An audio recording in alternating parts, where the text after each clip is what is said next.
MDS ದಮ್ ಆಲು, ದಾಲ್ ತಡ್ಕ ಮತ್ತು mushroom ಮಸಾಲೆ. MDS ನಿಂದ ಊಟ ಪ್ರತಿ ಸಲ ಸ್ವಾದಿಷ್ಟಕರ. MDH ಯಾವಾಗ್ಲೂ ನಿಮ್ಗೆ ಹೊಸ ರುಚಿ ನೀಡಲು ಪ್ರತಿಬದ್ಧವಾಗಿದೆ.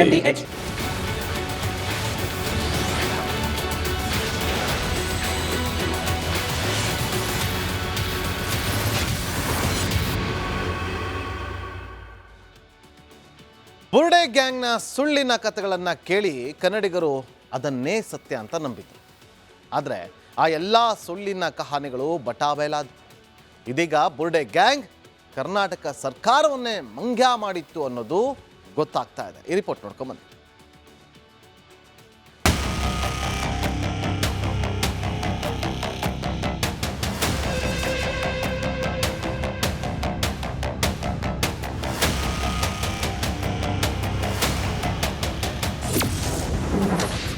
ರಾಜ್ಯ ಸರ್ಕಾರವನ್ನೇ ಮಂಗ್ಯ ಮಾಡಿದ ಬುರುಡೆ ಗ್ಯಾಂಗ್.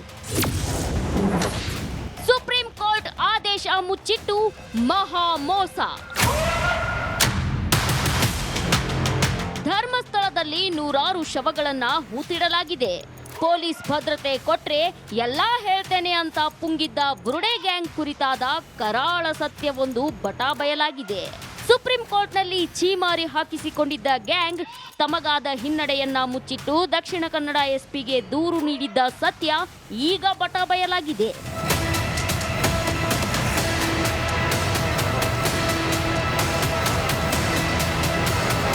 ಸುಪ್ರೀಂ ಕೋರ್ಟ್ ಆದೇಶವನ್ನೇ ಮುಚ್ಚಿಟ್ಟು ರಾಜ್ಯ ಸರ್ಕಾರವನ್ನೇ ಈ ಬುರುಡೆ ಗ್ಯಾಂಗ್ ಯಾಮಾರಿಸಿತ್ತು. ಅರ್ಜಿ ವಜಾಗೊಂಡಿದ್ರು SIT ರಚನೆ ಮಾಡಿಸಿಕೊಂಡು ತನಿಖೆ ಮಾಡಿಸಿತ್ತು ಅನ್ನೋ ರಹಸ್ಯ ಬೆಳಕಿಗೆ ಬಂದಿದೆ.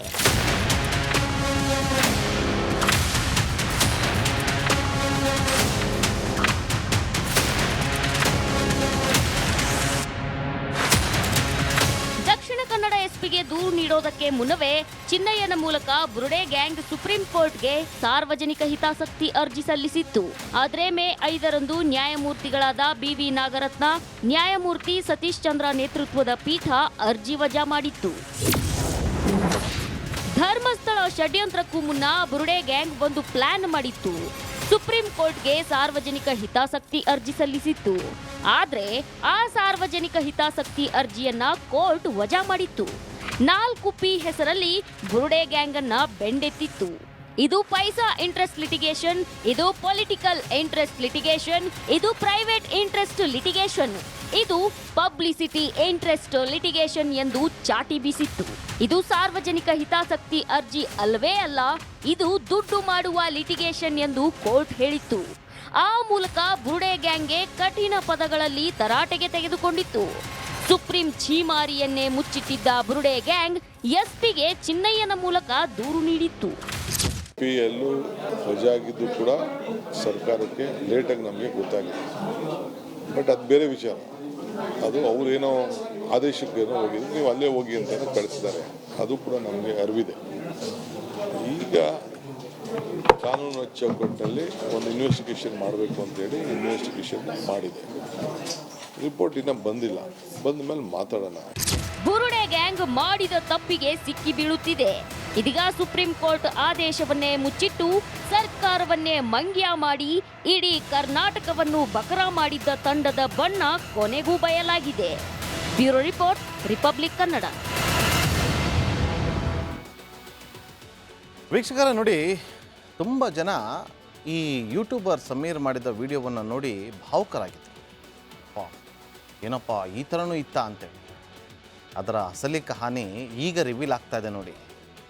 ಈತ ಒಂದಷ್ಟು ವಿಡಿಯೋಗಳಲ್ಲಿ ಹೇಳ್ಕೊಂಡಿದ್ದ, ನನಗೂ ಆ ಮುಸುಕುದಾರಿಗೂ ಏನೂ ಗೊತ್ತಿಲ್ಲ, ನಮಗೆ ಕಾಂಟ್ಯಾಕ್ಟೇ ಇಲ್ಲ ಅಂತ.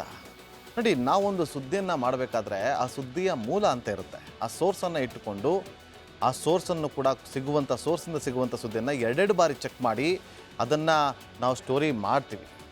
ಸ್ಟೋರಿ ಮಾಡೋದಕ್ಕಿಂತ ಮುಂಚೆ ಡಿಸ್ಕಸ್ ಮಾಡ್ತೀವಿ. ಇದು ಜಿನಿಯನ್ ಸ್ಟೋರಿನಾ ಅಥವಾ ಫೇಕ್ ಸ್ಟೋರಿನಾ? ಯಾಕಂದರೆ ಇವತ್ತು ನಮ್ಮ ಮೇಲೆ ತುಂಬ ಜನರ ಕಣ್ಣಿರುತ್ತೆ. ಫ್ಯಾಕ್ಟ್ ಚೆಕ್ ಟೀಮ್ ಇರುತ್ತೆ, ಸರ್ಕಾರದ ವತಿಯಿಂದಲೂ ಕೂಡ ಇರುತ್ತೆ. ನಾವು ಒಂದು ಸುಳ್ಳು ಸುದ್ದಿ ಏನಾದರೂ ಬಿತ್ತರ ಮಾಡಿದ್ರೆ ತಕ್ಷಣ ನಮಗೊಂದು ನೋಟಿಸ್ ಬಂದುಬಿಡುತ್ತೆ. ನಾವು ಅಷ್ಟು ಅಲರ್ಟ್ ಆಗಿರ್ತೀವಿ. ಕೆಲವ್ರು ಹೇಳ್ಬೋದು ಮೀಡಿಯಾ ಟ್ರಯಲ್ ಮಾಡೋದಿಲ್ಲ. ರಿಯಲ್ ಸ್ಟೋರಿಗಳನ್ನು ರಿಯಲ್ ಆಗಿ ಮುಂದೆ ಇಡುವಂಥ ಕೆಲಸವನ್ನು ಮಾಡ್ತೀವಿ. ರೀಲ್ ಬಿಡಲ್ಲ, ಬುರ್ಡೆ ಬಿಡೋದಿಲ್ಲ, ಕಟ್ಟು ಕಥೆಗಳನ್ನು ಕಟ್ಟುವಂಥ ಕೆಲಸವನ್ನು ಮಾಡೋದಿಲ್ಲ. ನಮಗೊಂದು ಜವಾಬ್ದಾರಿ ಇರುತ್ತೆ. ಮಾಧ್ಯಮ 4ನೇ ಅಂಗ ಅಂತ ಕರೀತಾರೆ. ಇವತ್ತು ಯಾರು ಏನೇ ಹೇಳ್ಬೋದು, ಆದರೆ ಯಾವುದೋ ಒಂದು ಕತೆ ಇಟ್ಕೊಂಡು ಸಿನಿಮಾ ತೆಗ್ದಂಗಲ್ಲ ಸುದ್ದಿಯನ್ನು ಮಾಡೋದು. ಸುದ್ದಿಯೇ ಜೀವಾಳ.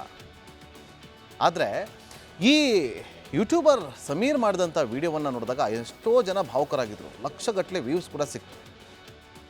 ಆದರೆ ಕೆಲವರು ಜನ ಅಲ್ಲಿ ಡಿಸ್ಕ್ಲೇಮರ್ ನೋಡಲಿಲ್ಲ. ಡಿಸ್ಕ್ಲೇಮರ್ ನೋಡಿ, ನಿಮಗೆ 100 ರೂಪಾಯಿ ಒಂದು ಯಾವುದೋ ಒಂದು ವಸ್ತು ಬರೀ 2 ರೂಪಾಯಿ 3 ರೂಪಾಯಿಗೆ ಸಿಗುತ್ತೆ ಅಂತಂದರೆ ಅಲ್ಲೊಂದು ಸ್ಟಾರ್ ಮಾರ್ಕ್ ಇರುತ್ತೆ. ಅಂದರೆ ಕಂಡೀಷನ್ ಸಪ್ಲೈ ಅಂತೇಳಿ. ನಿಮಗಲ್ಲಿ ಪರ್ಚೇಸ್ ಮಾಡೋಕ್ಕೆ ಹೋದಾಗೆ ಗೊತ್ತಾಗೋದು, ಅಯ್ಯೋ ನಾವು ನೋಡಲೇ ಇಲ್ವಲ್ಲ ಅಂತೇಳಿ. ಆಫರ್ ಇತ್ತು ಅಂತ ಓಡ್ ಬಂದ್ವಿ ಅಂತ ಅಲ್ಲೊಂದು ಸ್ಟಾರ್ ಮಾರ್ಕ್ ಇರುತ್ತೆ, ಅಂದರೆ ಅದು ಕಂಡೀಷನ್ ಸಪ್ಲೈ. ಅದೇ ರೀತಿ ಈತ ವಿಡಿಯೋವನ್ನು ಮಾಡಿದಾಗ ಡಿಸ್ಕ್ಲೇಮರ್ ಹಾಕ್ಕೊಂಡಿದ್ದ. ಜನ ಅದನ್ನು ಯಾರೂ ನೋಡಲಿಲ್ಲ. ಡಿಸ್ಕ್ಲೇಮರ್ ಹಿಂಗೆ ಬಂದು ಹಿಂಗೆ ಹೊಲ್ಟೋಗುತ್ತೆ. ಆದರೆ ಆತ ಮಾಡಿದಂಥ ಅಷ್ಟೂ ವಿಡಿಯೋ AI ವಿಡಿಯೋ ಭಾವುಕರನ್ನಾಗಿ ಮಾಡ್ತಿತ್ತು. ಸ್ವಲ್ಪ ಯೋಚನೆ ಮಾಡಬೇಕು ನೀವು.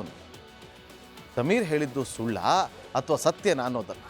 ಆತ ಹೇಳಿದ್ದು ಯಾವ ಕಹಾನಿ ಗೊತ್ತಾ? ಇವತ್ತು ಸುಪ್ರೀಂ ಕೋರ್ಟ್ ಛೀಮಾರಿ ಹಾಕಿದೆ ಅನ್ನೋದು ಒಂದು ಆರ್ಡ್ರ್ ಕಾಪಿ ನಿಮ್ಮ ಮುಂದೆ ಇಟ್ವಲ್ಲ, ಆ ಆರ್ಡ್ರ್ ಕಾಪಿಗೂ ಮುಂಚೆ ಒಂದು ರಿಟ್ ಅರ್ಜಿ ಸಲ್ಲಿಕೆ ಆಗುತ್ತಲ್ಲ, ಸುಮಾರು ಒಂದು 60 ಪುಟಗಳಿದೆ. ಅದು 60 ಪುಟಗಳಿದೆ. ಅದನ್ನು ಆ ರಿಟ್ ಅರ್ಜಿಯನ್ನೇ ಸ್ಕ್ರಿಪ್ಟ್ ಆಗಿ ಮಾಡಿಕೊಂಡ ಸಮೀರ್.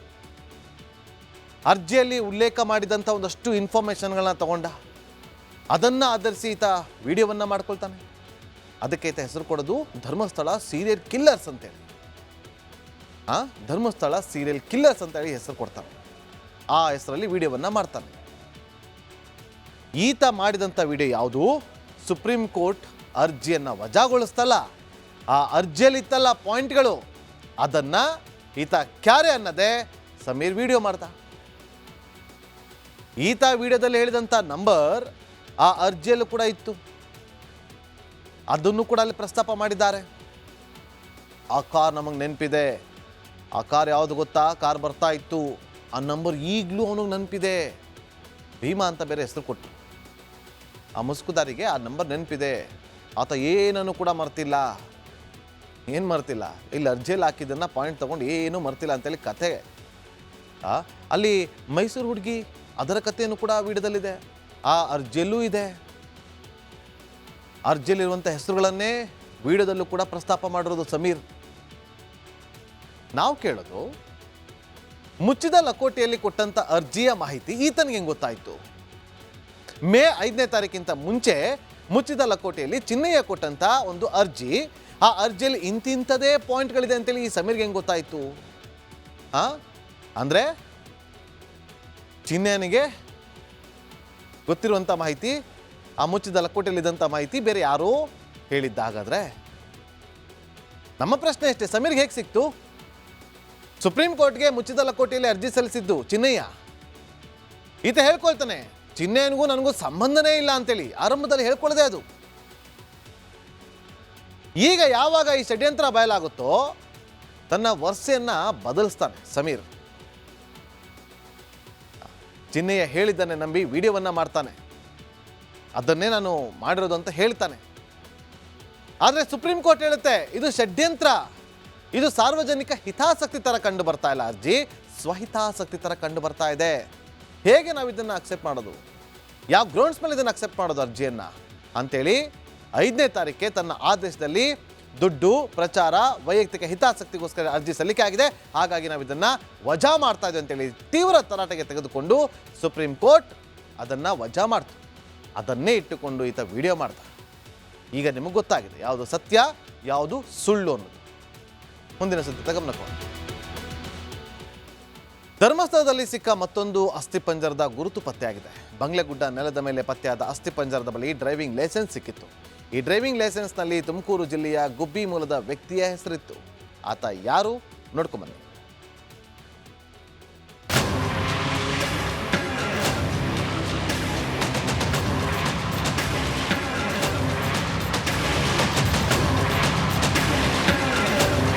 ಬಂಗ್ಲೆಗುಡ್ಡ ಶ್ರೀ ಕ್ಷೇತ್ರ ಧರ್ಮಸ್ಥಳದ ತಪ್ಪಲಿನಲ್ಲೇ ಇರೋ ಗುಡ್ಡ.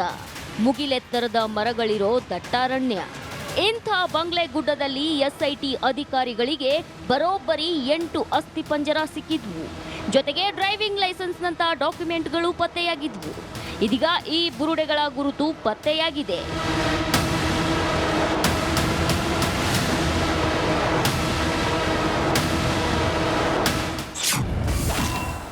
ಬಂಗ್ಲೆ ಗುಡ್ಡದ ಮತ್ತೊಂದು ತಲೆಬುರುಡೆ ಗುರುತು ಪತ್ತೆ. ತುಮಕೂರಿನ ಆದಿಶೇಷ ಕುಟುಂಬಸ್ಥರ ವಿಚಾರಣೆ. ಬಂಗ್ಲೆಗುಡ್ಡದಲ್ಲಿ 2ನೇ ಹಂತದ ಶೋಧ ಕಾರ್ಯ ವೇಳೆ ಡ್ರೈವಿಂಗ್ ಲೈಸೆನ್ಸ್ ಪತ್ತೆಯಾಗಿತ್ತು.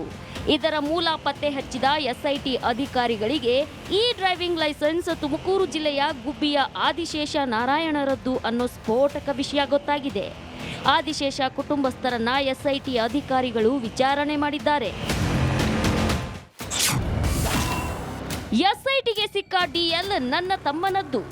ತಂಗಿಯವ್ರಿಗೆ ಈಗ ಒಂದು 4 ದಿವಸದಲ್ಲಿ ಗುಬ್ಬಿ ಪೊಲೀಸಿಂದ ಫೋನ್ ಬಂದಿತ್ತಂತೆ. ಧರ್ಮಸ್ಥಳದಲ್ಲಿ ಈ ಥರ ನಿಮ್ಮ ತಮ್ಮ ಅವ್ರದ್ದು DL ಸಿಕ್ಕಿದೆ, ಫೋಟೋ ಕಳಿಸ್ತೀವಿ ಅಂತ ಮೊಬೈಲ್ಗೆ ಕಳಿಸಿದ್ರು. ನೋಡಿದ್ವಿ, ಅದು ನಮ್ಮ ತಮ್ಮವ್ರದ್ದೇ ಆಗಿತ್ತು. ಅದು ನೋಡಿದಾಗ ನಮ್ಮ ತಮ್ಮಂದೇ ಅದು DL. 2013ರಲ್ಲಿ ನನ್ನ ತಮ್ಮ ನಾಪತ್ತೆಯಾಗಿದ್ದ.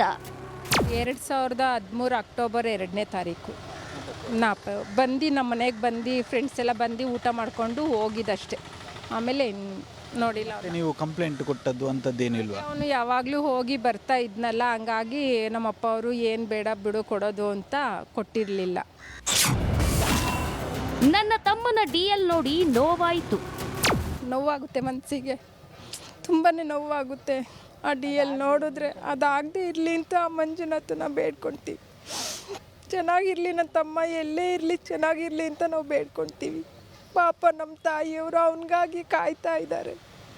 ಓಡಾಡೋಕ್ಕಾಗೋದಿಲ್ಲ, ಅವರು ವೀಸಿಂಗ್ ಪ್ರಾಬ್ಲಮ್ ಕಾಯ್ತಾ ಇದ್ದಾರೆ ಅವರು. ನನ್ನ ತಮ್ಮ ಆತ್ಮಹತ್ಯೆ ಮಾಡಿಕೊಳ್ಳೋನಲ್ಲ.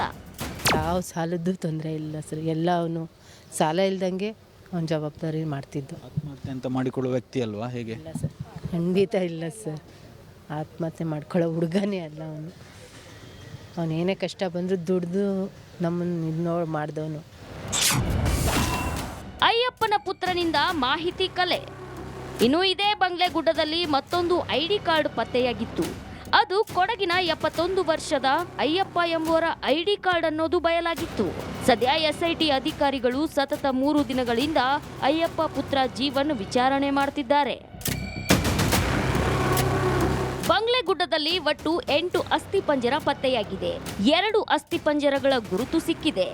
ಆದ್ರೆ ಇದು ಆತ್ಮಹತ್ಯೆನಾ ಅಥವಾ ಇವರ ಸಾವಿನ ಹಿಂದೆ ಬೇರೆ ಏನಾದ್ರೂ ಇದೆಯಾ ಅಂತ ತನಿಖೆಯಿಂದಲೇ ಬಯಲಾಗಬೇಕು. ದಿನೇಶ್ ಕಾಶಿಪಟ್ನ, ರಿಪಬ್ಲಿಕ್ ಕನ್ನಡ, ಮಂಗಳೂರು. ಇವರ ಷಡ್ಯಂತ್ರಕ್ಕೆ ಅಂತ ತಂದ್ರಲ್ಲ ಬುರುಡೆ, ಇದೇ ಆ ಬುರುಡೆ. ಧರ್ಮಸ್ಥಳ ವಿರುದ್ಧ ಅಪಪ್ರಚಾರಕ್ಕೆ ಬುರುಡೆಯನ್ನು ಬಳಕೆ ಮಾಡಲಾಗುತ್ತೆ. ಅಪಪ್ರಚಾರವನ್ನು ಮಾಡೋದಕ್ಕೆ ಬಳಸಿದಂತಹ ಬುರುಡೆ ಇದೇ ನೋಡಿ. ಇವತ್ತು ನಿಮ್ಮ ರಿಪಬ್ಲಿಕ್ ಕನ್ನಡದನ್ನು ಎಕ್ಸ್ಕ್ಲೂಸಿವ್ ಆಗಿ ತೋರಿಸಿದೆ. ಸುಪ್ರೀಂ ಕೋರ್ಟ್ ಇವರು ಅರ್ಜಿ ಸಲ್ಲಿಸಿದ್ರಲ್ಲ, ಅರ್ಜಿಲಿರುವಂಥ ಫೋಟೋ. ಧರ್ಮಸ್ಥಳ ವಿರೋಧಿ ಬುರುಡೆ ಗ್ಯಾಂಗ್ ಕೈಗೆ ಸಿಕ್ಕಿತ್ತು. ದೆಹಲಿಯಲ್ಲಿ ಒಂದು ರೌಂಡ್ಸನ್ನು ಕೂಡ ಹಾಕ್ಕೊಂಡು ಬಂದಿತ್ತು. ಸುಪ್ರೀಂ ಕೋರ್ಟ್ ಮುಂದೆ ಕೂಡ ಸುತ್ತಾಡಿ ಅವರು ವಾಪಸ್ ಬೆಂಗಳೂರಿಗೆ ಬಂದಿದ್ರು. ಧರ್ಮಸ್ಥಳ ವಿರೋಧಿಗಳಿಗೆ ಮಂಗಳಾರತಿ ಆಗುತ್ತಲ್ಲ, ಅದಕ್ಕೆ ಕಾರಣವಾಗಿ ಪೊಲೀಸರ ಮುಂದೆ ಚಿಹ್ನೆಯ ಮೂಲಕ ಪ್ರತ್ಯಕ್ಷವಾಗಿದ್ದೆ ಆ ಬುರುಡೆ. ನಿಮಗೆ ಗೊತ್ತಿರಬೇಕಲ್ಲ, ಬೆಳ್ತಂಗಡಿ ಕೋರ್ಟ್ಗೆ ಬರ್ತಲ್ಲ ಬೋರ್ಡೆ, ಅದು ದೆಹಲಿಯಲ್ಲಿ ಒಂದು ರೌಂಡ್ ಹಾಕಿ ಅಲ್ಲಿ ಚೀಮಾರಿ ಹಾಕಿಸ್ಕೊಂಡು ವಾಪಸ್ ಇಲ್ಲಿಗೆ ಬಂದಿತ್ತು.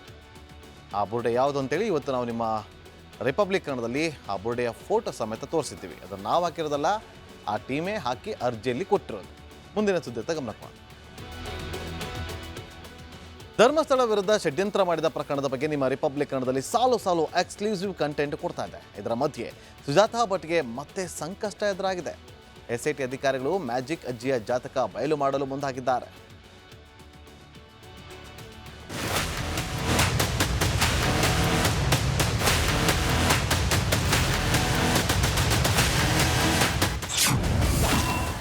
ಸುಜಾತಾ ಭಟ್ ಹೇಳಿದ ಸುಳ್ಳುಗಳ ಹಿಂದೆ ಬಿದ್ದ SIT.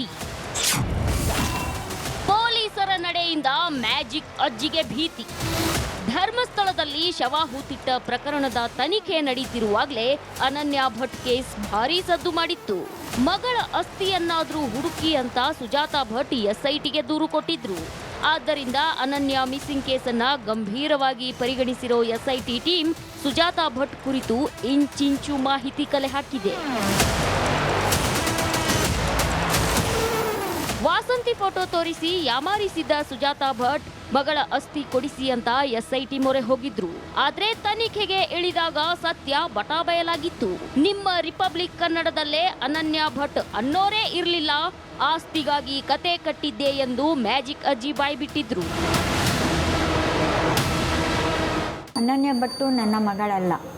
ಅನನ್ಯ ಭಟ್ ನಿಮ್ಮ ಮಗಳಲ್ಲ? ಮಗಳಲ್ಲ. ಅನನ್ಯ ಭಟ್ ನನ್ನ ಮಗಳಲ್ಲ ಅಂತ ಸುಜಾತಾ ಭಟ್ ಅವರು ರಿಪಬ್ಲಿಕ್ ಕನ್ನಡ ಸ್ಟುಡಿಯೋದಲ್ಲಿ ಕುತ್ಕೊಂಡು ಹೇಳ್ತಾ ಇದ್ದಾರೆ. ಅಮ್ಮ, ಅನನ್ಯ ಭಟ್ ನಿಮ್ಮ ಮಗಳಲ್ವಾ? ನನ್ನ ಮಗಳಲ್ಲ. ಮತ್ತು ಯಾರ ಮಗಳು ಅನನ್ಯ ಭಟ್? ಅರವಿಂದ್ ವಿಮಲಾ ಭಟ್ ಅವರ ಮಗಳು ಅನನ್ಯ ಭಟ್. ಅರವಿಂದ್ ವಿಮಲಾ ಯಾರು? ನನ್ನ ಫ್ರೆಂಡು. ಎಲ್ಲಿ ನಿಮಗೆ ಫ್ರೆಂಡ್ ಆಗಿದ್ರು ಅವರು? ನನಗೆ ಒಂದು ಹಳ್ಳಿಯಲ್ಲಿ ಫ್ರೆಂಡ್ ಆಗಿತ್ತು. ಯಾವ ಹಳ್ಳಿಲಿ? ಒಂದು ಇದ್ರ ಹತ್ರ, ಯಾವುದು, ಸೋಮೇಶ್ವರದ ಹತ್ತಿರ. ಮಂಗಳೂರಲ್ಲ? ಮಂಗಳೂರಲ್ಲ. ಮತ್ತೆ ಆಗುಂಬೆ ಸೋಮೇಶ್ವರದ ಹತ್ತಿರ. ಬೆಂಗಳೂರಲ್ಲೇ ಠಿಕಾಣಿ ಊರಿರೋ ಎಸ್ಐಟಿ. ಕಳೆದ 3 ದಿನಗಳಿಂದ ಎಸ್ಐಟಿ ಅಧಿಕಾರಿಗಳು ಬೆಂಗಳೂರಲ್ಲೇ ಬೀಡು ಬಿಟ್ಟಿದ್ದಾರೆ. ಸಂಜಯ್ ನಗರ, ಜಯನಗರ ಪೊಲೀಸ್ ಠಾಣೆಗೂ ಭೇಟಿ ಕೊಟ್ಟು ಮಾಹಿತಿ ಪಡೆಯಲಾಗಿದೆ. ಅಜ್ಜಿ ಜೀವನದ 40 ವರ್ಷಗಳ ಟೈಮ್ ಲೈನ್ ಅನ್ನ ಎಸ್ಐಟಿ ಸಿದ್ಧಪಡಿಸಿದೆಯಂತೆ. ಸುಜಾತಾ ಚರಿತ್ರೆಯೇ ಈಗ ಎಸ್ಐಟಿ ಕೈಯಲ್ಲಿದೆ. 1985ನೇ ಇಸ್ವಿಯಿಂದ 2025ರವರೆಗಿನ ಟೈಮ್ ಲೈನ್ ಸಿದ್ಧಗೊಂಡಿದೆ. ಉಡುಪಿಯ ಪರೀಕದಲ್ಲಿ ಹುಟ್ಟಿ ಶಿವಮೊಗ್ಗದಲ್ಲಿ ಅಲೆದಾಡಿ ಕೋಲ್ಕತ್ತಾ ಸುತ್ತಿದ ಸುಜಾತಾ ಬೆಂಗಳೂರಲ್ಲಿ ನೆಲೆಸಿದ್ದಾರೆ. ಇವೆಲ್ಲವುಗಳ ಹಿಸ್ಟರಿಯನ್ನ ಎಸ್ಐಟಿ ಟ್ರ್ಯಾಕ್ ಮಾಡಿದೆ. ನಿಖರ ಇಸ್ವಿ ಹಾಗೂ ದಿನಾಂಕಗಳ ಜೊತೆ ಜಾಗಗಳ ಬಗ್ಗೆಯೂ ಮಾಹಿತಿ ಸಂಗ್ರಹಿಸಿದ್ದು, ಯಾವ ವರ್ಷ ಎಲ್ಲಿದ್ರು, ಯಾರ ಜೊತೆ ಇದ್ರು ಎಂಬ ಪಿನ್ ಟು ಪಿನ್ ಮಾಹಿತಿ ಎಸ್ಐಟಿ ಬಳಿ ಇದೆ. 2003ರಲ್ಲಿ ಅನನ್ಯ ಭಟ್ ಕಾಣೆ ಎಂದು ಹೇಳುವಾಗ ಸುಜಾತಾ ಎಲ್ಲಿದ್ರು ಎಂಬ ಮಾಹಿತಿ ಸಂಗ್ರಹವಾಗಿದೆ. ಮದುವೆ, ಮಕ್ಕಳು ಸೇರಿದಂತೆ ಸುಜಾತಾ ಭಟ್ ಕಂಪ್ಲೀಟ್ ಹಿಸ್ಟ್ರಿಯನ್ನ ಎಸ್ಐಟಿ ದಾಖಲಿಸಿಕೊಂಡಿದೆ. ಸುಜಾತಾ ಭಟ್ ಹೇಳಿಕೆ ದಾಖಲಿಸಿಕೊಳ್ಳುವಾಗ ಗೊಂದಲಮಯ ಮಾಹಿತಿ ನೀಡಿದ್ದಾರಂತೆ. ಅದೇ ಕಾರಣಕ್ಕೆ ಎಸ್ಐಟಿ ಬೆಂಗಳೂರಿನಲ್ಲಿ ತನಿಖೆ ನಡೆಸುತ್ತಿದೆ. ವಾಸಂತಿ ಮಿಸ್ಸಿಂಗ್ ಕೇಸ್ ದಾಖಲಿಸಿಕೊಂಡಿದ್ದ ಜಯನಗರ, ಸಂಜಯ್ ನಗರ ಪೊಲೀಸ್ ಠಾಣೆ ಸಿಬ್ಬಂದಿ ಹೇಳಿಕೆ ದಾಖಲು ಮಾಡಿಕೊಳ್ಳಲಾಗಿದೆ. Bureau report, republic Kannada.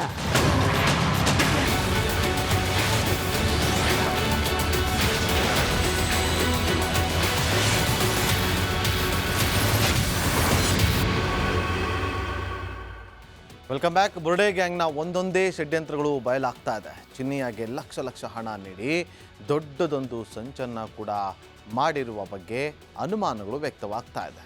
ಈ ರಿಪೋರ್ಟ್.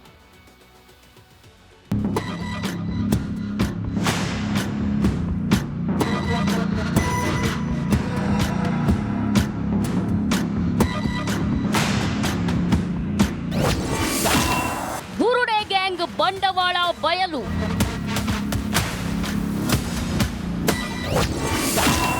ಚಿನ್ನಯ್ಯಗೆ ಲಕ್ಷ ಹಣ ಸಂದಾಯ.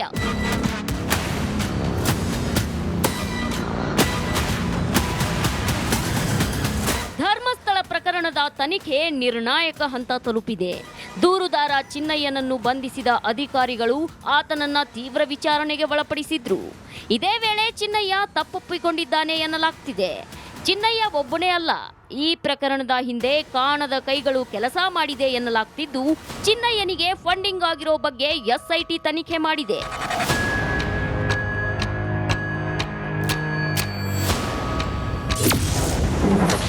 ಚಿನ್ನಯ್ಯನಿಗೆ ಹಂತ ಹಂತವಾಗಿ 3 ಲಕ್ಷದವರೆಗೆ ವರ್ಗಾವಣೆ ಮಾಡಲಾಗಿದೆಯಂತೆ. ಫೋನ್ ಪೇ, ಆನ್ಲೈನ್ ಮೂಲಕವೂ ಫಂಡ್ ಟ್ರಾನ್ಸ್ಫರ್ ಆಗಿದೆಯಂತೆ. ಮಹೇಶ್ ಶೆಟ್ಟಿ ತಿಮ್ರೋಡಿ ಪತ್ನಿಯು ಸುಮಾರು 10 ರಿಂದ 20 ಸಾವಿರದವರೆಗೆ ಹಣ ವರ್ಗಾವಣೆ ಮಾಡಿದ್ದಾರಂತೆ. ಗಿರೀಶ್ ಮಟ್ಟಣ್ಣನವರು ಕೂಡ ಹಣ ಕೊಟ್ಟಿರೋದು ಪತ್ತೆಯಾಗಿದೆ. ಒಟ್ಟು 10 ಜನರು ಫೋನ್ ಪೇ ಮೂಲಕ ಹಣ ಕಳುಹಿಸಿದ್ದಾರಂತೆ. ಹಣ ಕೊಟ್ಟವರಿಂದಲೂ ತಪ್ಪೊಪ್ಪಿಗೆ ಹೇಳಿಕೆ. ಚಿನ್ನಯ್ಯ ಪತ್ನಿ ಅಕೌಂಟ್ಗೆ ತಿಮರೋಡಿ ಪತ್ನಿ ಹಾಗೂ ಇತರರು ಹಣ ವರ್ಗಾವಣೆ ಮಾಡಿದ್ರು. ಚಿನ್ನಯ್ಯ ಹೆಂಡತಿ ಕಷ್ಟ ಹೇಳಿಕೊಂಡಿದ್ದಕ್ಕೆ ಹಣ ವರ್ಗಾವಣೆ ಮಾಡಿದ್ದೇವೆ, ಮಾನವೀಯತೆ ದೃಷ್ಟಿಯಿಂದ ಹಣ ಹಾಕಿದ್ದೇವೆ ಅಂತ ತಿಮರೋಡಿ ಗ್ಯಾಂಗ್ ಒಪ್ಪಿಕೊಂಡಿದೆ.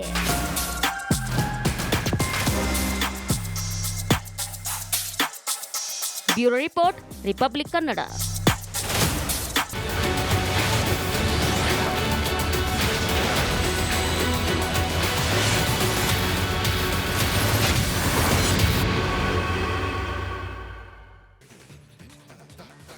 ಜಾತಿ ಗಣತಿ ಸರ್ವೆ ಶುರುವಿನಿಂದಲೂ ಸದ್ದು ಮಾಡ್ತಾನೆ ಇದೆ. ಒಂದಿಲ್ಲ ಒಂದು ವಿಚಾರಕ್ಕೆ ಸುದ್ದಿಯಾಗುವ ಜಾತಿ ಗಣತಿಗೆ ಈಗ ತಾಂತ್ರಿಕ ಸಮಸ್ಯೆ ಕಾಡ್ತಾ ಇದೆ. ಈ ಬಾರಿ ಸಮೀಕ್ಷೆ ನಡೆಸಬೇಕಾದ ಶಿಕ್ಷಕರೇ ಸರ್ವೆ ನಡೆಸೋದಿಲ್ಲ ತಾವು ಅಂತ ಹೇಳ್ತಿದ್ದಾರೆ.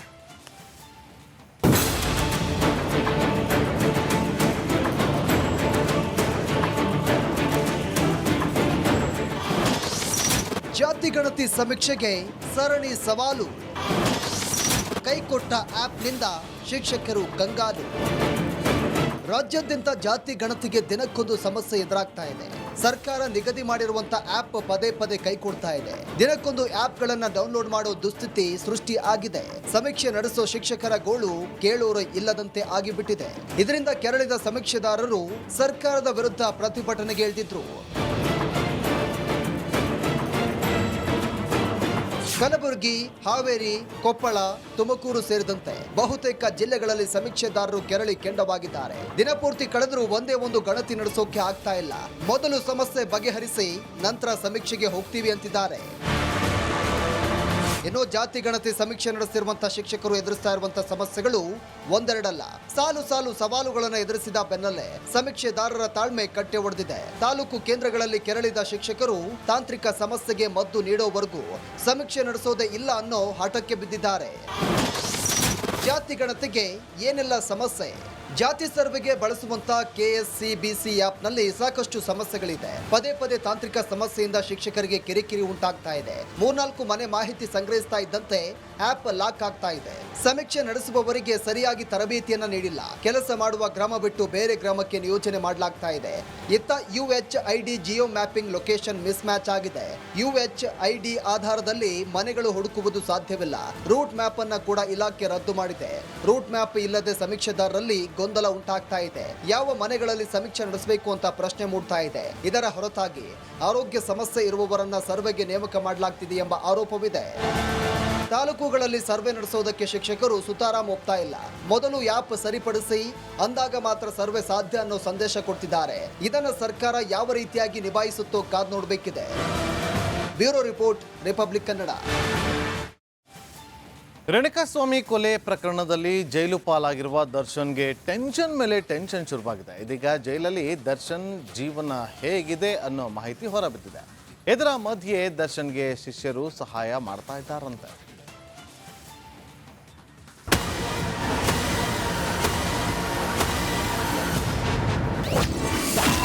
ಜೈಲಲ್ಲಿ ದರ್ಶನ್ಗೆ ಶಿಷ್ಯರಿಂದ ಗುರುಭಕ್ತಿ. ದಾಸ ಹೇಗೆ ದಿನ ಕಳೆಯುತ್ತಿದ್ದಾರೆ ಗೊತ್ತಾ?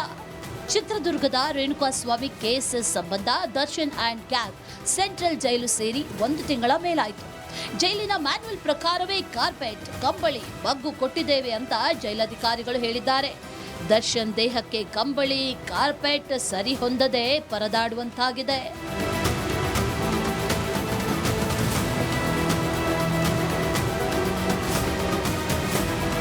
ಪಂಜರದ ಹಕ್ಕಿಯಾಗಿರುವ ದರ್ಶನ್ಗೆ ಜೈಲಲ್ಲಿ ಜೊತೆಗಿರೋ ಶಿಷ್ಯಂದಿರು ಗುರುಭಕ್ತಿ ತೋರ್ತಾ ಇದ್ದಾರೆ ಎನ್ನಲಾಗಿದೆ. ಹಗಲೊತ್ತಲ್ಲಿ ದರ್ಶನ್ ಕುಳಿತುಕೊಂಡಾಗ ಗೋಡೆಗೆ ಒರಗಲು ಅಥವಾ ಮಲಗಲು ತಮಗೆ ನೀಡಿದ ಕಂಬಳಿ, ಕಾರ್ಪೆಟ್ ನೀಡಿ ಗುರುಭಕ್ತಿ ಮೆರೆದಿದ್ದಾರೆ. ಕಂಬಳಿಯನ್ನೇ ಮಡಚಿ ಗೋಡೆಗೆ ಒರಗಿಕೊಳ್ಳಲು ವ್ಯವಸ್ಥೆ ಮಾಡಿದ್ದಾರೆ. ಕತೆ ಇಲ್ಲಿಗೆ ಮುಗಿಯಲ್ಲ. ರಾತ್ರಿ ವೇಳೆ ಕಂಬಳಿ ಮತ್ತು ಕಾರ್ಪೆಟ್ ಶಿಷ್ಯರಿಗೆ ಬೇಡ ಎಂದಿದ್ದು ಅವರೇ ಬಳಸೋದಕ್ಕೆ ಸೂಚಿಸಲಾಗಿದೆ. ದರ್ಶನ್ ವಾಕಿಂಗ್ ಹೋದಾಗ, ಬ್ಯಾರಕ್ನಲ್ಲಿ ಕುಳಿತಾಗ ಜೊತೆಗಿರುವ ಶಿಷ್ಯಂದಿರ ಸಹಾಯ ಪಡಿತಾ ಇದ್ದಾರೆ ಅಂತ ಹೇಳಲಾಗ್ತಿದೆ. ಕತೆ ಆಧಾರಿತ ಮತ್ತು ಆಧ್ಯಾತ್ಮಿಕ 2 ಪುಸ್ತಕಗಳನ್ನು ಪಡೆದು ಇನ್ನುಳಿದ ಸಮಯದಲ್ಲಿ ಪುಸ್ತಕವನ್ನ ಓದಿ ಜೈಲಿನಲ್ಲಿ ಕಾಲ ಕಳೆಯುತ್ತಿದ್ದಾರೆ. ಊಟ ವಿಚಾರಕ್ಕೆ ಬಂದ್ರೆ ದರ್ಶನ್ ಅನ್ನ ಸಾಂಬಾರ್ ಮುಂದೆ ಹೊಂದಾಣಿಕೆ ಆಗದೆ ಬರೀ ಚಪಾತಿ ಪಲ್ಯ ಹೆಚ್ಚು ಸೇವನೆ ಮಾಡ್ತಾ ಇದ್ದಾರೆ. ಬೇಕರಿಯಲ್ಲಿ ಮಿಕ್ಸ್ಚರ್, ಬಿಸ್ಕೆಟ್, ಸ್ವೀಟ್ಸ್ ಪಡೆದಿದ್ದಾರೆ. ರೈಸ್ ಬಿಟ್ಟು ಚಪಾತಿಯೇ ಹೆಚ್ಚು ಕೊಡಲು ಜೈಲಧಿಕಾರಿಗಳಲ್ಲೂ ಮನವಿ ಮಾಡಿದ್ದಾರೆ. ಸ್ವಲ್ಪ ತೂಕದಲ್ಲಿಯೂ ದರ್ಶನ್ ಇಳಿಕೆಯಾಗಿದ್ದಾರೆ. ದರ್ಶನ್ ದೇಹಕ್ಕೆ ಜೈಲೂಟ ಸರಿ ಹೊಂದದೆ ಪರದಾಡುವಂತಾಗಿದೆ.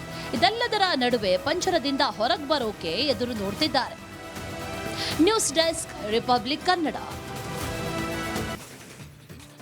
ಸುಪ್ರೀಂ ಕೋರ್ಟ್ನಲ್ಲಿ ಬುರುಡೆ ಗ್ಯಾಂಗ್ಗೆ ಮುಖಭಂಗ ಆದ ವಿಚಾರಕ್ಕೆ ಸಂಬಂಧಪಟ್ಟಂತೆ ಸುಪ್ರೀಂ ಕೋರ್ಟ್ ತೀವ್ರ ತಪಾರಕಿ ಬೆನ್ನಲ್ಲೇ ಗಿರೀಶ್ ಮಟ್ಟಣ್ಣನವರ್ ಪ್ರತಿಕ್ರಿಯೆ ಕೊಟ್ಟಿದ್ದಾರೆ. ವಕೀಲರನ್ನೇ ಕೇಳಿ ಎಂದು ಜಾರಿಕೊಂಡಂತ ಮಟ್ಟಣ್ಣವರ್ ಸುಪ್ರೀಂ ಕೋರ್ಟ್ನಲ್ಲಿ PIL ವಜಾಗಿದ್ದು ಸತ್ಯ, PIL ಹಾಕಿದ್ದಕ್ಕೆ ಕಾರಣ ಕೇಳಿ ಅರ್ಜಿ ವಜಾ ಮಾಡಲಾಗಿತ್ತು, ವಿಟ್ನೆಸ್ಗೆ ಭದ್ರತೆ ಕೊಡಬೇಕು, FIR ದಾಖಲಿಸಿ ಅಂತ ಹೇಳಿತ್ತು, ಹೆಚ್ಚಿನ ಮಾಹಿತಿಗೆ ವಕೀಲರನ್ನು ಸಂಪರ್ಕಿಸಿ ಅಂತ ಮಟ್ಟಣ್ಣವರ್ ಪ್ರತಿಕ್ರಿಯೆ ಕೊಟ್ಟಿದ್ದಾರೆ.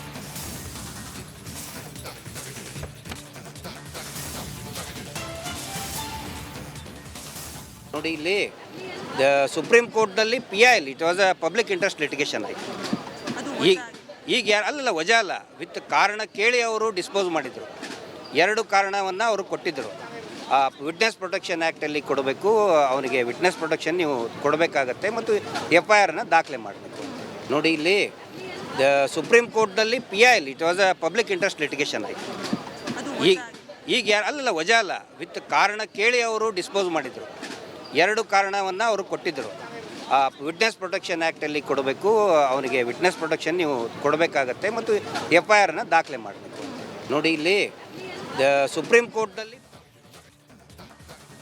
ಭಾರತದ ಸೇನೆಗೆ ಆತ್ಮನಿರ್ಭರ ಅಸ್ತ್ರಗಳ ಬಲ ಸಿಗುತ್ತಿದೆ. ಪಾಕಿಸ್ತಾನ ಚೀನಾಗಳಿಗೆ ಭಯ ಹುಟ್ಟಿಸಿರುವ ಮಿಸೈಲನ್ನು ಮತ್ತೆ ಟೆಸ್ಟ್ ಮಾಡಲಾಗಿದ್ದು, ಈ ಬಾರಿ ನಡೆಸಿರುವ ಟೆಸ್ಟ್ ಇಡೀ ವಿಶ್ವದಾದ್ಯಂತ ಚರ್ಚೆಗೆ ಕಾರಣವಾಗಿದೆ.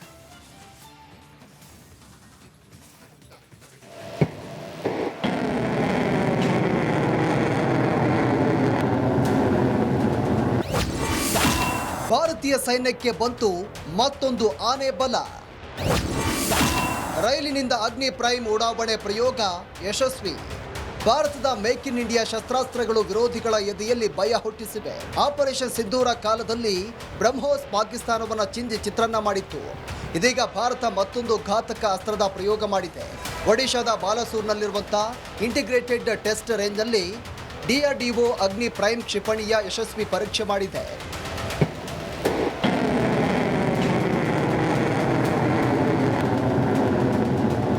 ರಕ್ಷಣಾ ಕ್ಷೇತ್ರದಲ್ಲಿ ಭಾರತವು ಪ್ರಮುಖ ಹೆಜ್ಜೆ ಇಟ್ಟಿತ್ತು. DRDO ಮಧ್ಯಮ ಶ್ರೇಣಿಯ ಅಗ್ನಿ ಪ್ರೈಮ್ ಕ್ಷಿಪಣಿಯನ್ನು ಯಶಸ್ವಿಯಾಗಿ ಪರೀಕ್ಷಿಸಿದೆ. ಈ ಹೊಸ ಪೀಳಿಗೆಯ ಕ್ಷಿಪಣಿಯನ್ನು ರೈಲು ಆಧಾರಿತ ಮೊಬೈಲ್ ಲಾಂಚರ್ನಿಂದ ಉಡಾಯಿಸಲಾಯಿತು. ಪರೀಕ್ಷೆಯು ಸಂಪೂರ್ಣ ಯಶಸ್ವಿಯಾಗಿದೆ. ಈ ಪ್ರಯೋಗವನ್ನು ವಿಶೇಷವಾಗಿ ವಿನ್ಯಾಸಗೊಳಿಸಲಾದಂಥ ರೈಲು ಆಧಾರಿತ ಮೊಬೈಲ್ ಲಾಂಚರ್ನಿಂದ ನಡೆಸಲಾಗಿದೆ. ಈ ರೀತಿಯ ವ್ಯವಸ್ಥೆ ಜಗತ್ತಿನ ಕೆಲವು ರಾಷ್ಟ್ರಗಳ ಬಳಿ ಇದೆ. ಅಗ್ನಿ ಪ್ರೈಮ್ ಎಂದರೇನು?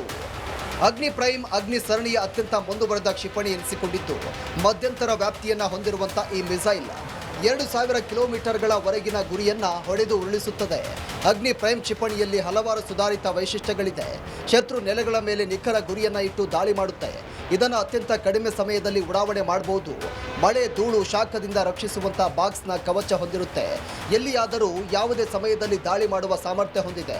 ಆದ್ದರಿಂದ ಅಮೆರಿಕ, ರಷ್ಯಾದಂತಹ ದೇಶಗಳ ಸಾಲಿನಲ್ಲಿ ಭಾರತ ನಿಲ್ಲುತ್ತಿದೆ. ಅಗ್ನಿ ಪ್ರೈಮ್ ಅನ್ನ ಶೀಘ್ರದಲ್ಲೇ ಸೇನೆಗೆ ಸೇರಿಸಲಾಗುತ್ತೆ. ಹಿಂದೆ ಕ್ಷಿಪಣಿಗಳನ್ನು ಒಂದೇ ಸ್ಥಳದಿಂದ ಹಾರಿಸಲಾಗ್ತಾ ಇತ್ತು. ಆದರೆ ಈ ಲಾಂಚರ್ ಶತ್ರುಗಳಿಂದ ತಪ್ಪಿಸಿಕೊಳ್ಳಬಲ್ಲದು. ಈ ಪರೀಕ್ಷೆಯು ಭಾರತದ ಆತ್ಮನಿರ್ಭರ ಭಾರತ ಯೋಜನೆಯ ಭಾಗವಾಗಿದೆ. ಇದು ಅಗ್ನಿ ಸರಣಿಯ 6ನೇ ಕ್ಷಿಪಣಿಯಾಗಿದ್ದು, ಚೀನಾ ಪಾಕಿಸ್ತಾನಕ್ಕೆ ಈ ಕ್ಷಿಪಣಿ ಭಯ ಹುಟ್ಟಿಸಿದೆ. Bureau report, republic Kannada. ಆ ಕಡೆ ಪಾಕಿಸ್ತಾನ, ಈ ಕಡೆ ಚೀನಾ, ಮತ್ತೊಂದು ಕಡೆ ಬಾಂಗ್ಲಾದೇಶಗಳು ಭಾರತದ ವಿರುದ್ಧ ಕಿರಿಕ್ ಮಾಡ್ತವೆ. ಫ್ರಂಟ್ ವಾರ್ಗೆ ಸಿದ್ಧವಾಗುತ್ತಿರುವ ಭಾರತ ತನ್ನ ವಾಯುಪಡೆಯನ್ನು ಮತ್ತಷ್ಟು ಬಲಪಡಿಸ್ತಾ ಇದೆ.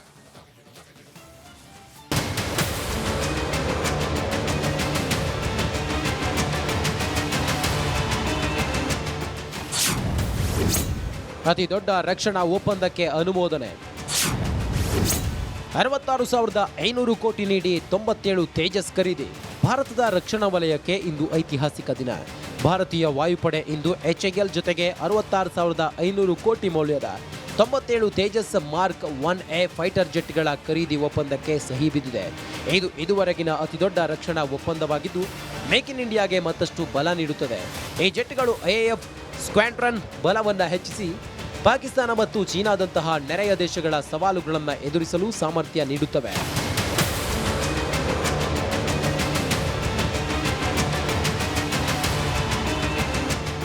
ಭಾರತೀಯ ವಾಯುಪಡೆ ಇದುವರೆಗಿನ ತನ್ನ ಅತಿದೊಡ್ಡ ರಕ್ಷಣಾ ಒಪ್ಪಂದವನ್ನು ಅಂತಿಮಗೊಳಿಸಿದೆ.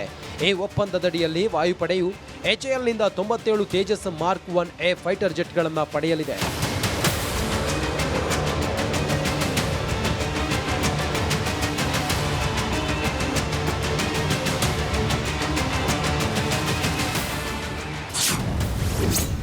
ಭಾರತಕ್ಕೆ ತೇಜಸ್ ಬಲ. 2021ರಲ್ಲಿ 46,898 ಕೋಟಿ ಮೊತ್ತದಲ್ಲಿ 83 ತೇಜಸ್ ಯುದ್ಧ ವಿಮಾನ ಖರೀದಿಗೆ ಆರ್ಡರ್ ಕೊಡಲಾಗಿತ್ತು. 83ರಲ್ಲಿ ಇನ್ನು ಒಂದು ವಿಮಾನವನ್ನು HAL ನೀಡಿಲ್ಲ. ನಾಳೆಯಿಂದ ಹಳೆಯ MiG-21 ವಿಮಾನಗಳು ನಿವೃತ್ತಿಯಾಗಲಿವೆ. ಆಗ ಭಾರತೀಯ ವಾಯುಪಡೆ ಸ್ಕ್ವಾಡ್ರನ್ ಸಂಖ್ಯೆ 29ಕ್ಕೆ ಇಳಿಕೆಯಾಗುತ್ತವೆ. ಒಂದು ಸ್ಕ್ವಾಡ್ರನ್ಗೆ 16ರಿಂದ 18 ಜೆಟ್ಗಳು ಬೇಕಾಗುತ್ತವೆ. ಭಾರತದ ಶತ್ರು ಪಾಕಿಸ್ತಾನದ ಬಳಿ 25 ಸ್ಕ್ವಾಡ್ರನ್ಗಳಿವೆ. ಚೀನಾ ಭಾರತಕ್ಕಿಂತ 4 ಪಟ್ಟು ಮುಂದಿದೆ. ಅಲ್ಲದೆ 40 J-35A ಸ್ಟೆಲ್ತ್ ಜೆಟ್ಗಳ ಖರೀದಿಗೆ ಚೀನಾ ಪ್ಲಾನ್ ಮಾಡಿದೆ. ಸೆಪ್ಟೆಂಬರ್ ಅಂತ್ಯಕ್ಕೆ ಸಿಗಲಿವೆ ಮೊದಲ 3 ಜೆಟ್. ತೇಜಸ್ ಅಭಿವೃದ್ಧಿ ನಿಧಾನಗತಿಯಲ್ಲಿದ್ದರೂ HAL ಮೊದಲ 3 ಜೆಟ್ಗಳನ್ನು ಸೆಪ್ಟೆಂಬರ್ ಮುಗಿಯುವ ವೇಳೆಗೆ ತಲುಪಿಸುತ್ತದೆ. 83 ಜೆಟ್ಗಳ ವಿತರಣೆ ಫೆಬ್ರವರಿ 2024ರಿಂದ 28ರ ನಡುವೆ ನಿಗದಿಯಾಗಿದೆ. ಈಗ 97 ಜೆಟ್ಗಳಿಗೆ JEಯ F404 ಎಂಜಿನ್ಗಳು ಬೇಕು. ಅದರ ಬೆಲೆಯೇ ಸುಮಾರು $1 billion. News desk, republic Kannada.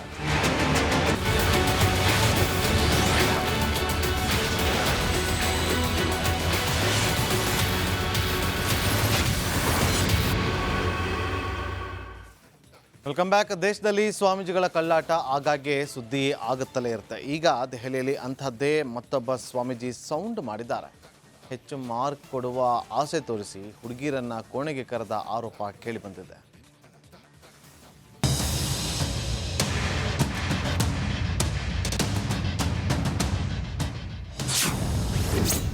Baby I love you, ನೀನು ಸಖತ್ತಾಗಿದ್ಯಾ.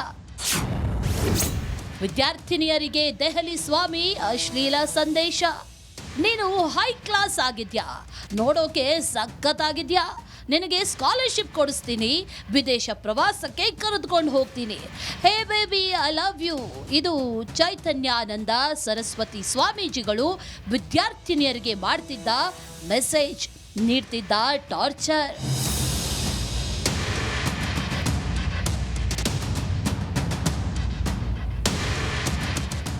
ಹೌದು, ಚೈತನ್ಯಾನಂದ ಸರಸ್ವತಿ ಸ್ವಾಮೀಜಿ ವಿರುದ್ಧ ಲೈಂಗಿಕ ಕಿರುಕುಳ ಆರೋಪ ಕೇಳಿಬಂದಿದೆ. ಈ ಸುದ್ದಿ ಸದ್ದು ಮಾಡ್ತಿದ್ದಂತೆ ದೆಹಲಿಯ ವಸಂತ ಕುಂಜ್ನ ಪ್ರತಿಷ್ಠಿತ Shri Sharada institute of Indian management ಸ್ವಾಮೀಜಿಗೆ ಗೇಟ್ ಪಾಸ್ ನೀಡಿದೆ.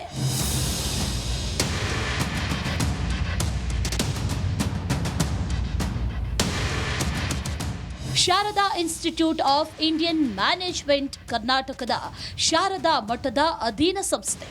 ಈ ಸಂಸ್ಥೆಯಲ್ಲಿ ಓದುತ್ತಿರೋ 32ರ ಪೈಕಿ 16 ವಿದ್ಯಾರ್ಥಿನಿಯರಿಗೆ ಸ್ವಾಮೀಜಿ ಲೈಂಗಿಕ ಕಿರುಕುಳ ನೀಡಿದ್ರಂತೆ.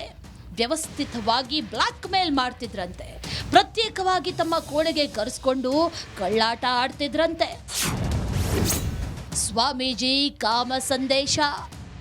ಸ್ವಾಮೀಜಿ ಕಾಮ ಸಂದೇಶಗಳ ಬಗ್ಗೆ ನೋಡೋದಾದ್ರೆ, ನೀನು ನೋಡೋಕೆ ತುಂಬಾ ಚೆನ್ನಾಗಿದ್ಯಾ, ನಿನಗೆ ಸ್ಕಾಲರ್ಶಿಪ್ ಕೊಡಿಸ್ತೀನಿ, ಐ ಲವ್ ಯು ಬೇಬಿ, ನಾವಿಬ್ರು ವಿದೇಶಕ್ಕೆ ಹೋಗೋಣ, ತಾವು ಹೇಳಿದಂತೆ ಕೇಳಲಿಲ್ಲ ಅಂದ್ರೆ ಕಡಿಮೆ ಅಂಕ ಕೊಡೋದಾಗಿ ಆವಾಜ್ ಹಾಕ್ತಿದ್ರಂತೆ. ವಿದ್ಯಾರ್ಥಿನಿಯರಿಗೆ ಸ್ವಾಮೀಜಿ ಕೊಡ್ತಿದ್ದ ಆಫರ್, ಹಾಕ್ತಿದ್ದ ಆವಾಜ್ ವೆರೈಟಿ ಆಗಿ ಇರುತ್ತಿದ್ವಂತೆ.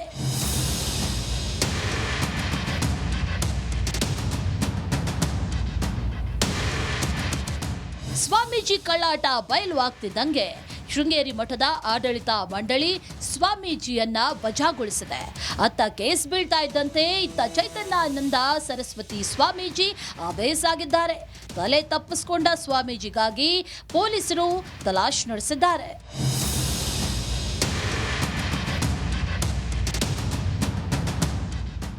ಶಾರದಾ ಇನ್ಸ್ಟಿಟ್ಯೂಟ್ ನೆಲಮಾಳಿಗೆಯಲ್ಲಿ ವೋಲ್ವೋ ಕಾರು ಪತ್ತೆಯಾಗಿದ್ದು ನಂಬರ್ ಪ್ಲೇಟ್ ನಕಲಿ ಅನ್ನೋದು ಗೊತ್ತಾಗಿದೆ. ಈ ಬಗ್ಗೆ ಪ್ರತ್ಯೇಕ ದೂರು ದಾಖಲಾಗಿದೆ. ಇನ್ನು ಆರೋಪಿ ವಿದೇಶಕ್ಕೆ ಎಸ್ಕೇಪ್ ಆಗಿರೋ ಸಾಧ್ಯತೆ ಹೆಚ್ಚಾಗಿದ್ದು, ಇದಕ್ಕೆ ಬ್ರೇಕ್ ಹಾಕಲು ಲುಕ್ಔಟ್ ನೋಟಿಸ್ ಹೊರಡಿಸಲಾಗಿದೆ.